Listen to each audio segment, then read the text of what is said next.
Merdeka! Dirgahayu Indonesiaku yang ke-79. Saudaraku, sungguh kita bersyukur karena Tuhan menetapkan kita sebagai bagian dari bangsa Indonesia. Negara Indonesia ada hari ini karena kemurahan Tuhan yang dinyatakan melalui perjuangan para pahlawan yang telah mengorbankan nyawa dan meletakkan landasan bagi berdirinya bangsa Indonesia sebagai negara yang berdaulat. Para pendahulu bangsa telah meninggalkan banyak warisan.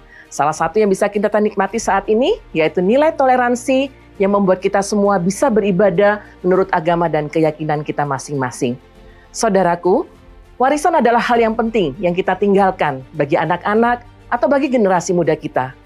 Warisan tidak bicara hanya tentang harta benda, tetapi ada hal yang jauh lebih penting, yaitu warisan iman. Seperti firman Tuhan katakan dalam 2 Timotius 1 ayat yang kelima, sebab aku teringat akan imanmu yang tulus ikhlas, yaitu iman yang pertama-tama hidup di dalam nenekmu Luis dan di dalam ibumu Yunike, dan yang aku yakin hidup juga di dalam dirimu. Di sini kita melihat bagaimana Timotius sejak kecil hidup di dalam pengenalan akan Tuhan, lewat bimbingan dan teladan dari seorang nenek serta ibunya.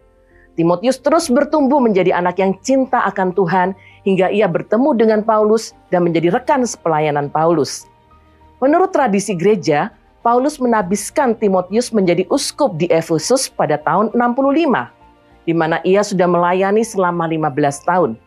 Pada tahun 97, yakni ketika Timotius telah berusia 80 tahun dan dalam keadaan sakit parah, Timotius mencoba menghalangi sebuah prosesi penyembahan berhala dari orang-orang di sana dengan menyampaikan khotbah.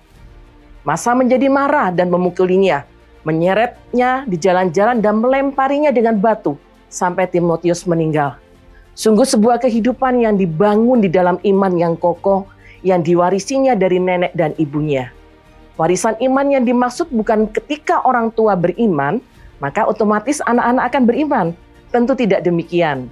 Tetapi saat orang tua beriman kepada Kristus, maka iman itu akan tercermin dalam sebuah keteladanan kehidupan serta apa yang diajarkan, sehingga anak-anak akan melihat, menyerap, dan hidup bertumbuh sesuai dengan iman itu.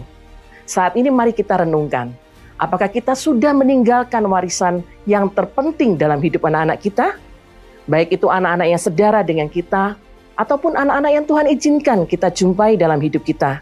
Bisa jadi itu keponakan, anak dari teman kita, atau teman dari anak-anak kita. Mari kita ajak mereka untuk terus fokus mengikuti Tuhan dan memelihara iman dalam hidup mereka melalui keteladanan hidup kita. Tuhan Yesus memberkati.